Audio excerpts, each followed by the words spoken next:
Rasulillah, amma ba'd. Assalomu alaykum va rahmatullohi va barakatuh.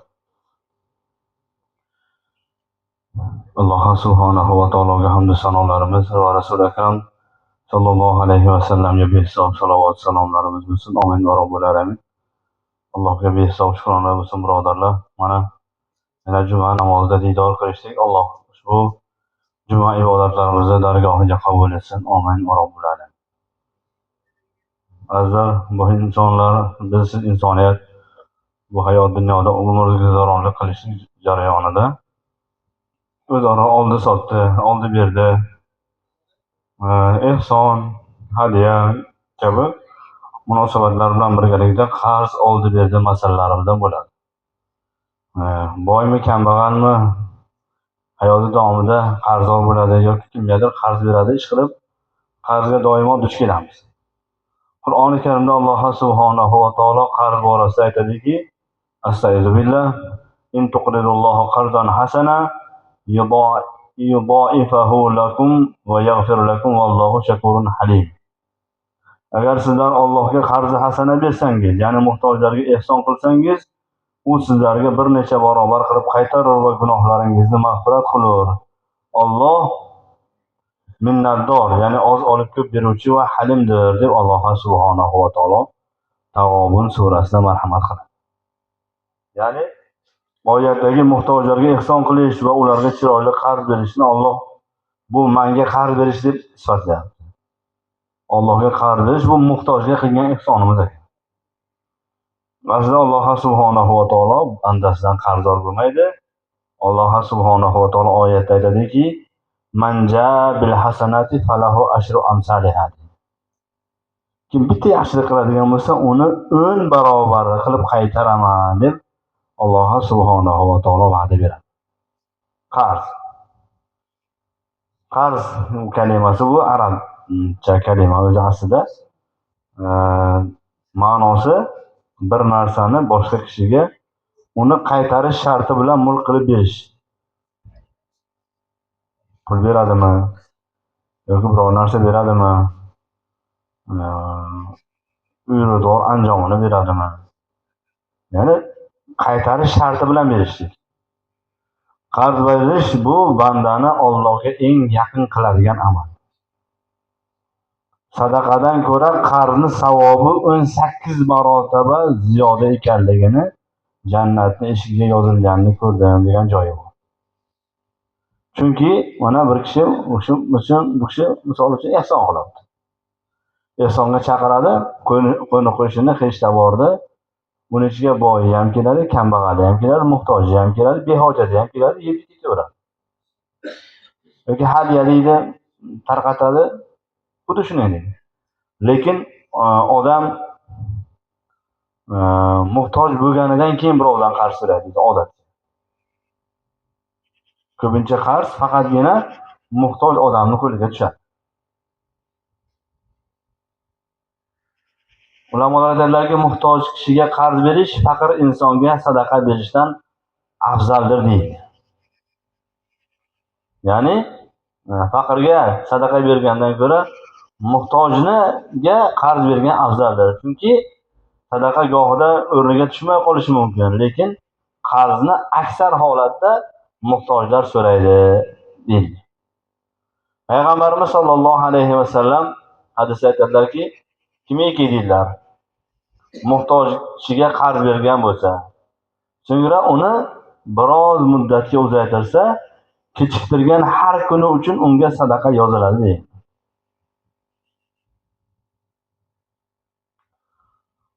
Birinchi noyabrgacha deb kelishgan, misol uchun 2 million so'm olgan.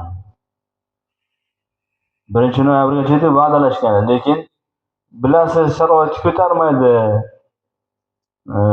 Nimasi yo'q, mayli hay, 10 kun mayli kutaman. O'sha mevasini sotadi yoki chorvasi bo'lsa chorvasini sotadi, shu oraga keyin sizni qarzni uzadi. Payg'ambar alayhisalom aytadilarki, kechiktirgan har kuni uchun unga savob yoziladi deb Payg'ambar alayhisalom va'da berganlar. Qarzdorga muhlat berish yoki qarzini kechiktirish bandani afv qilinishi. oxiratda afv qilinishi hamda qiyomatda gunohlaridan o'tilishiga sabab bo'ladi deb ulamolarimiz zikr qilganlar. Payg'ambarimiz sollallohu alayhi vasallam aytadilar: bir kishi odamlarga qarz berar edi va xizmatkorlariga qarzini uzishga qiynalgan kishini yoniga qarzni so'rab borsang, undan qarzini kechgin. Shoyatki Alloh ham bizdan gunohlarimizni kechsa der edi. Va Rasululloh aytadilarki, u deydilar vaqtiki Allohga yo'liqdi va Alloh taolo uni gunohlarini kechdi. Ya'ni haligi inson dunyodan o'tganidan keyin, ya'ni Allohga ro'baro bo'lganidan keyin Alloh subhanahu va taolo buni gunohlarini kechdi deb payg'ambarimiz sollallohu alayhi vasallam marhamat qiladi. Qiyomat kun ajib shiddatli kundir, aning qattiqligi azhad huzundir deydilar so'fiylar. Shunday qiyomat kunida quyosh nayza bo'yi kiygan, qiyomatni dahshatidan, hijolat teridan, hamma hisobim nima bo'ladi degan vaqtda Alloh subhanahu va taoloni arshini soyasiga bir necha toifa odamlar arshini soyasiga soyalantirilar. Shulardan biri qarzdorni muhlatini uzaytirgan yoki kechirib yuborgan kishi ekan. Rasululloh aytadilarki, kimiki kambag'alga muhlat bersa yoki qarzini kechsa, soya bo'lmagan qiyomat kunida Alloh uni o'zini arshini soyasida soyalantiradi deb payg'ambar alayhissalom marhamat qilyaptilar. Imom Muslimning rivoyatlari. Ma anzara mu'assirin aw waza'a lahu adallallahu lahu yawmal qiyamah tahta zilla arshihi yawma la zilla illa zilluhu. Kimiki kambag'alga muhlat bersa yoki qarzini kechsa, soya bo'lmagan qiyomat kunida Alloh uni o'zini arshini soyasida soyalantiradi deb payg'ambar sollallohu alayhi vasallam marhamat qilgan. Qarz berish juda savobli amal. Lekin birodarlar, hozirgi vaqtda bizlarni musibatimiz, musulmonlarni eng katta kamchiliklari, xatolaridan biri qarzni vaqtida ado etmaslik. Odatiy hol bo'lgan. Olamiz, bergimiz kelmaydi.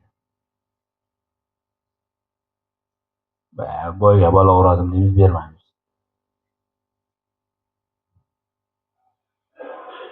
Qayerga qaramang, hozir shunaqa. Juda ko'p insonlar orasida, qarindosh urug', yor do'stlarning orasida, hattoki og'ir jinoyatlar qarzini so'rab kelavergandan keyin joniga qasd qiladi, bezoram qildi, axir o'ldirib qutulaman deydi. Shunaqa qiladi. Kimdir qarz bergan, kimdir olgan, quruq so'zga ishonib, yanilganlarga rahmi kelib, na guvoh chaqirgan, na biror narsani yozib qoldirgan. Ya'ni na guvoh bor, na yozib qoldirgan. Haligi o'sha odamlardan chuv tushirishni kasb qilib olgan aytadiki, bor qo'lingdan kelgan. Guvohing bormi deydi? Yo'q. Dod faryod qilib boshini changallab qoladi. Ikkinchi marotaba birovga qarz bersam it bo'laydi. Ya'ni bizni o'sha kamchiligimiz sababidan qolganlarga ham u keyin yaxshilik qilmaydigan bo'ladi. Birovga bir qarz berdim, bo'ldi, qulog'imga halqa toqdim. Qaytib birovga qarz bersam falon bo'lay, pismadon bo'lay deb qasam ichadi. Qaytib bermaydi birovga. Nima uchun? Sizni kamchiligimiz uchun. Qur'oni Karimda eng uzun oyat. Qur'oni Karimning shu beti bilan bir bet. Bundan boshqa uzun oyat yo'q. Baqara surasining 282-oyati. Aynan qarz oldi berdi masalalari borasida tushgan. Aqimis solat deyilgan, tamom, namozni o'qinglar deyilgan. Va atuz zakat, ikkita kalima, zakotni ber degan. Namozni o'qib, zakotni ber. Boshqa narsalar bo'lgan buncha to'xtanilmagan. Alloh subhanahu va taolo oyatul mudoyana, ya'ni qarz masalasiga oid oyat mana shu. 15 xato. Mana shu qarz oldi berdi masalalariga bag'ishlangan. Aynan qarz masalasiga bag'ishlanganligi uni naqadar muhimligiga dalolat qiladi, chunki yozma tartib, guvohlik, insofni ta'minlaydi. Bu kishi qarz beryapti, bu kishi qarz olyapti. Bu ikkala kishi guvoh. Men yozyapman. Ikkita adolatli guvoh bo'lsin va yozuvchi ham insof bilan yozsin deydi. O'zi katta mashinani yana ikkita mashinani qo'pollatadigan guvoh qilib keladigan bo'lsa bo'lmaydi. Bu tomondan qarz beruvchi tomondan bitta guvoh, qarz oluvchi tomondan ham yoki bo'lmasa begona bo'lgan ikkita adolatli kishi. Balog'atga yetgan, aqli hushi joyida bo'lgan, mas'alasi bo'lgan emas. Shartlarga rioya qilib, shartlari topilgandan keyin ana u guvoh deb qabul qilinadi. Va yozadi, mabodo bo'lmay qolgan vaqtga mahkamaga borganda qozi janoblari so'raydi, kim guvoh? Falonchi guvoh edilar, uni yo'q. Buni yolg'onchiligi ma'lum. Doim yolg'on bilan ishni bitirib kelgan. Bu yerga yolg'on gapirmaslik kim kafolat beradi? Bu guvohing bo'lmaydi deydi qozilar. Shuning uchun keyin aytadilar, domlo falonchi siz tonigan qarz beruvdik. O'sha bermay yuribdi. Oxir bergan vaqtingiz men yo'q edim-ku. Yo'q ekan, lekin sizni taniganda o'sha siz toniganingizda. Domlo nima bu? Hamma ish bo'lib bo'lgan, borganlar, kelganlar, borganlar ololmagan, keyin domloning bitta ma'no emas bu. Hamma imomlar aytadi, jonimga ham tegdi. Siz jamoatizdan ekan, qarzimni bermay yuribdi, domlo bir aytsangiz. Men turishim kerakligini misol uchun, falonchidan qarz olganda bu jamoatning ichida birovni beobro' qilish kerak imom. Izoi mo'min harom. Mo'minni izzat qilishi harom. Agarda oldi berdi bo'ladigan bo'lsa, burungi davrlarga masjid bu ibodatxona ber. Birovni hukm qiladigan mahkama emas bu. Mahkama alohida. Qozi janoblarning oldiga boradi, guvohi bilan boradi, da'vogar ham, jabrlanuvchi ham, o'sha zolim ham ikkalasi ham ro'baro qilib, ana undan hisob qilinadi. Masjid birovni ustidan hukm chiqaradigan joy emas bu. Bu yerga kelamiz, ibodat, amr ma'ruf uchun kelamiz, itoat uchun kelamiz. Boshqa narsalar bu yerga ko'rinmaydi. Falonchining narsasi yetgan e'lon qilinmaydi bu yerga. Bu masjidning o'zining odoblari bor. So'zimizga keladigan bo'lsak, qarz kimlarga berib bo'ladi? Ulamolar aytadilarki, qarz hammaga ham berilmaydi. Avval ham birovlardan qarz olib uzolmagan yoki uzishni kechiktirib yurgan mas'uliyatsiz, subutsiz odamga qarz berilmaydi. Bila ko'rib qarz bermaydi. Rasululloh sollallohu alayhi vasallam aytadilarki, la yuldag'ul mu'minu minal juhri marratayn. Mo'min kishi bitta teshikdan 2 marta o'zini ilonga chaqtirmaydi. Qo'lini shu yerga tiqdi, teshik kavakka chayonmi, ilonmi chaqib oldi. Ertasi kun kelib qani bormi yo'qmi deb yana qo'lini tiqsa, u musulmon emas. U ahmoq. Kecha chog'udimi, nima qilasan qo'lingni tiqib? Aldab yurgan odamni bila ko'ra aldovchiligini bila ko'rib yana uni qarz berib, falonchani uyqusi men falonchani aldab meni ham oladi. Eshitgan ekaningizmi? Endi unga bermang.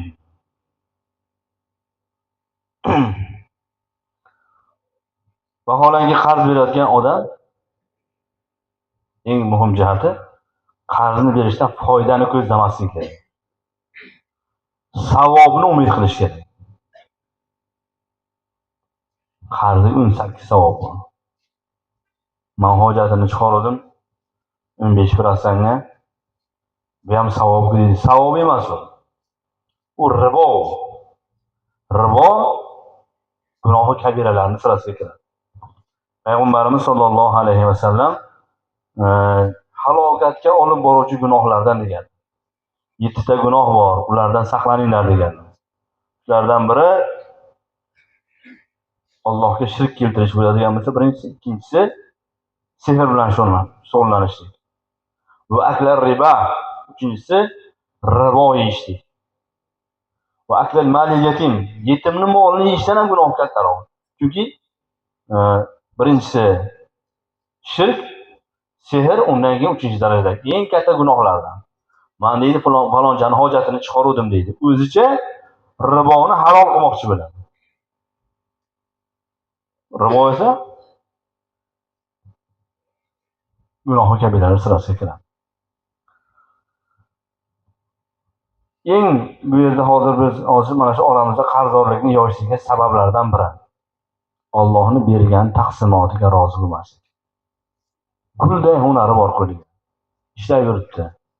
Ayog'idagi Matizdir, Sparkdir bir mashinasi bor. Nima deydi, shu mashinani sotib donajon deydi. Variantga bitta nima olmoqchi, Cobalt olmoqchiman. Oy birodar, nima qilasan o'zingni kallangni sirtmoqqa tiqib? Qarz bo'lsan keyin halovat bo'ladimi? Birinchi chiqsa keladi. Bir buni aylanmasa, yana birinchida kelib o'tiribdi. U har kun berish kerak uni. Shu Matiz bo'ladigan joyga, Cobalt bo'ladigan joyga Matiz bilan borsa ham bo'ladi. Lekin halovat bo'ladi. Bemalol uxlaysiz. Kelasiz, choy ichasiz, bemalol uxlaysiz. Qarz bo'lsa ana shu yerda turadi. Bu 1-noyabr keldi. U boshlaydi. Qanday berish kerak, qayerdan berish kerak, kimdan olish kerak? Nima kerak o'sha narsa?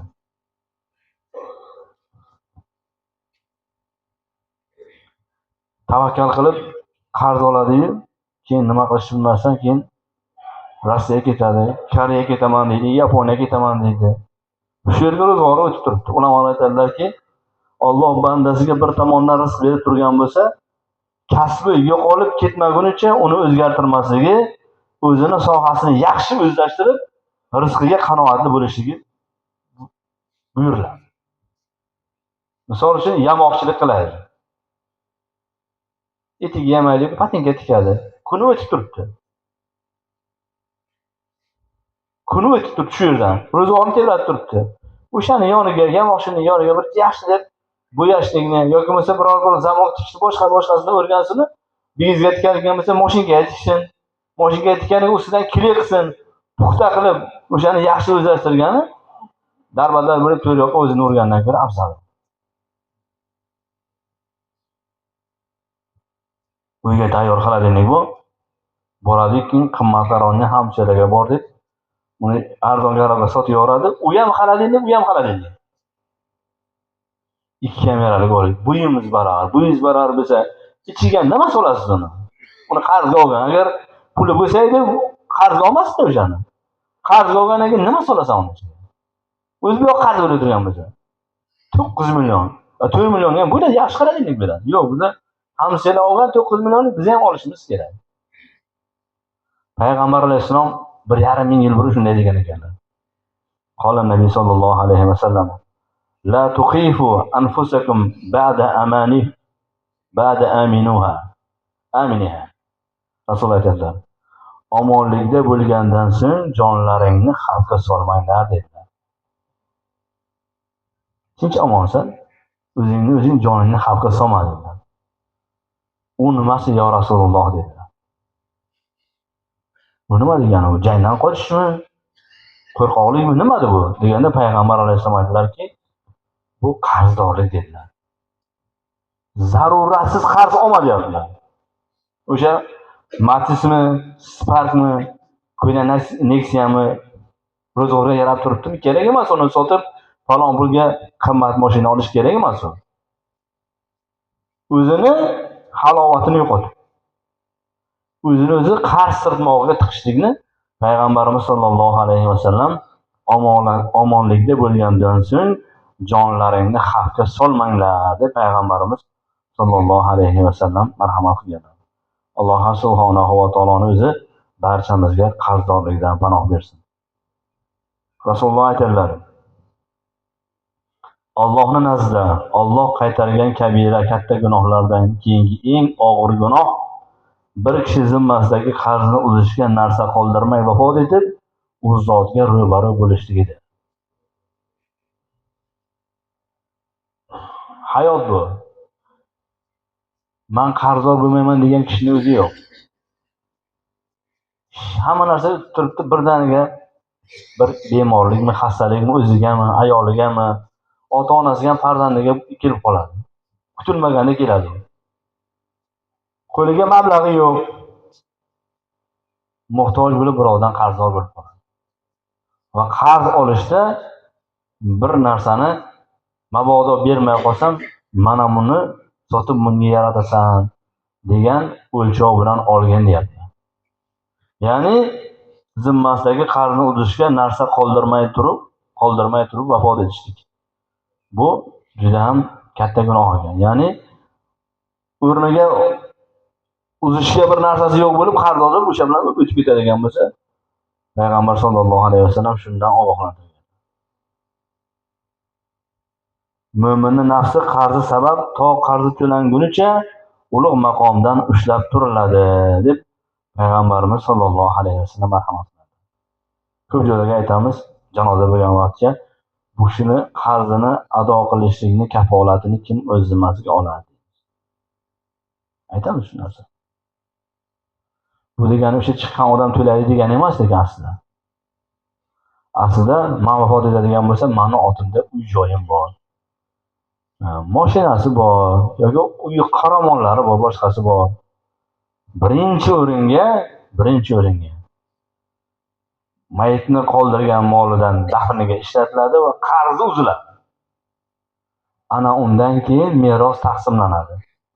Meros taqsimlangandan keyin merosxo'rlar o'zlarini mulkidan chiqarib ehson qiladi. Bizlarning 90% ishimiz g'irt teskari. Qarzi berilgan yo'q. Hali dafn ham bo'lgan yo'q. Domla bu kishini begojmalarini qachon qilamiz? Birinchi bu kishini ko'maylik qani? Ko'maylik buni. Onaxonni yoki otaxonni yoki mana bu nimani? Yoshgina o'tgan bo'lsa, begojmas qachon buni? Birinchi qabrdan so'raladigan narsa qarzdan so'raladi. Birinchi uni qarzini ado qilish kerak, so'rash kerak. Man deb Allohga chiqqandan keyin o'sha man degan odam keyin bilish kerak, otasi vafot qilgan bo'lsa, borib amakilaridan, otasini ham tenglaridan so'rash kerak. Bilasiz, men bilaman, rahmatli dadam kim bilan oldi berdirgan. Bu kishi ham biladi. Boradi sizni jo'rayingiz dadam. Mabodo qarzlari yo'q edimi? Hammani ham o'zini savdo qiladigan do'konlari bor. Borib o'sha qishloqdagi magazindan so'rasin borib. Bozorga kimdan savdo qiladi? So'rasin. So'rab chiqish kerak. Mumkin u odam uyolib so'ramagandir. Mumkin 2 kilo bir olgandirlar. Yoki 1 kilo go'sht olaman deb borgani otaxonimiz 100 ming etgan 1 kiloga 120 ming go'sht etgan, qassob qiti ko'proq 150 ming berdik, 30 mingni mudafar berasiz degan u. 30 mingni so'rab kelmaydi-ku, lekin qiyomatga qarzni bir xil o'lchov bo'ladi. 1 milliard qarzi bo'lsa ham qarzdor, 10 so'm qarzi bo'lsa ham qarzdor, tamommi? U dunyoda savoblar bilan to'lanadi. U yoqqa hech kimga pul kerak yo'q, hech kimni pul bilan ko'mganlari yo'q. Ko'mgan bo'lsa ham unga pulingiz kerak yo'q. Nima kerak unga? Endi u savoblar bilan to'lanadi. Savoblar yetmasa, Allohni saqlasin. Uni gunohi sizga yuladi. Gunohini siz bilan menga qo'shadi Alloh. Qarzini to'lamadingmi? Savobingni va savobim qolmadi-ku. Bo'lmasa gunohini olding. Alloh subhanahu va taolo o'zi panoh bersin. Payg'ambarimiz sollallohu alayhi vasallamning duolari bor edi. Rasululloh sollallohu alayhi vasallam shunday duo qilgan. Hattoki payg'ambar alayhisolamning duolari bor. Allohumma inni a'udhu bika minal hammi wal hazani wal a'udhu bika minal ajali wal ajli wal kasali wa a'udhu bika minal ajzi wal kasali wa a'udhu bika minal jubni wal bukhli wa a'udhu bika min ghalabati ad-dayni wa qahri ar-rijal. Payg'ambar sollallohu alayhi vasallam mana shunday duo qilar ekanlar. Ya Alloh, sendan g'am bosishi, mahzunlik, ojizlik va dangasalikdan panoh so'rayman. Qo'rqoqlik, baxillik, qarzga botish va odamlarning g'olib kelishligidan panoh so'rayman. deb Payg'ambar sollallohu alayhi vasallam duo qilganlar. Alloh subhanahu va taoloning o'zi barchamizni qarzdorlikdan o'zi saqlasin. Birovga qarz beruvchi bo'laylik, lekin qarzdor bo'lishlikdan Allohni o'zi saqlasin. Chunki Alloh subhanahu va taoloni o'zi barchamizni rostidan adashtirmasin. Niyatimiz eng muhim jihat, birodarlar. Niyatimiz xolis bo'lsa, inshaalloh taolo qancha qarzimiz bo'lsa ham o'zamiz. Payg'ambar alayhisalom va'da berganlar. Qaysi bir kishi qaytarib bermaslik niyatida qarz olsa, qiyomatda Allohga o'g'ri bo'lib yo'liqadi. Agarda beraman deb oladigan bo'lsa, Alloh subhanahu va taolo yordam beradi. Chunki payg'ambarimiz sollallohu alayhi vasallamning so'zlari bor.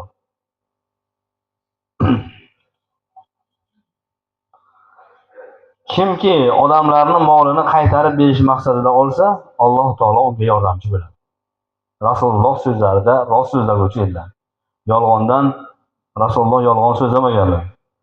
Kimiki odamlarning molini qaytarib berish maqsadida olsa, Alloh taolo unga yordamchi bo'ladi. Kimiki odamlarning moliga talafot yetkazish uchun, chuv tushirish uchun olsa, Alloh taolo uni o'ziga talafot yetkazadi deb payg'ambar sollallohu alayhi vasallam marhamat qilganlar. Yana eng biz hozir parvo qilmaydigan jihatlardan biri jamiyatni puliga xiyonat qilish. Svet elektr energiyasi haqqi, gazni haqqi, bu jamoatning mulki. O'g'irlab bo'lmaydi buni. Men bir kimgadir yaxshi yoqish uchun aytayotganim yo'q.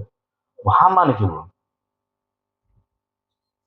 Bunga xiyonat qilib bo'lmaydi. Mahallaga, masalan, ko'p joyga hozir qishloqqa bitta o'zlariga bitta nasos so'rabdilar. Yozib boradi vakil. Ko'p joyga, mana bizning eski qishloqda ham bo'lgan shunaqa.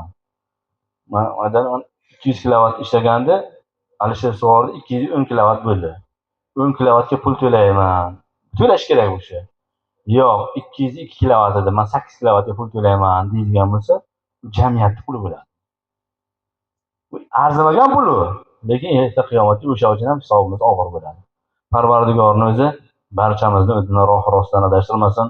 Alloh subhanahu va taoloning o'zi holatlarimizni yaxshi tomonga isloh qilsin. Avvalo aytganimizga amal qiluvchi qilsin, eshitganlarga amal qilishliklarini Alloh nasib etsin. Amin va robbul alamin. Savol bo'lgan ekan, birodarlar, o'quvchilarimiz milliy sertifikatga topshirgan, yaqin orada natijasi chiqadi.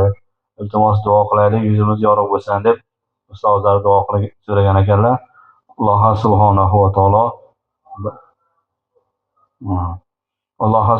va taolo barcha mana shu imtihon topshirgan ukalarimizni Parvardigorlar yuzlarini yorug' qilsin. Yurt uchun, millat uchun kerakli mutaxassis bo'lishni Alloh nasib etsin. Barcha bemor betoblarning dardiga Alloh shifo bersin. Men jamoatimizdan asli betoblar Alloh subhanahu va taolo Donovon darlar Hoji bobomiz damlarida o'zi shifo bersin. Mana bir birodarimiz Muhammad Aminjon betob ekan, Alloh subhanahu va taolo o'zi xazona g'aybidan shifo bersin. Parvardigorning o'zi barchamizni holatlarimizni yaxshi tomonga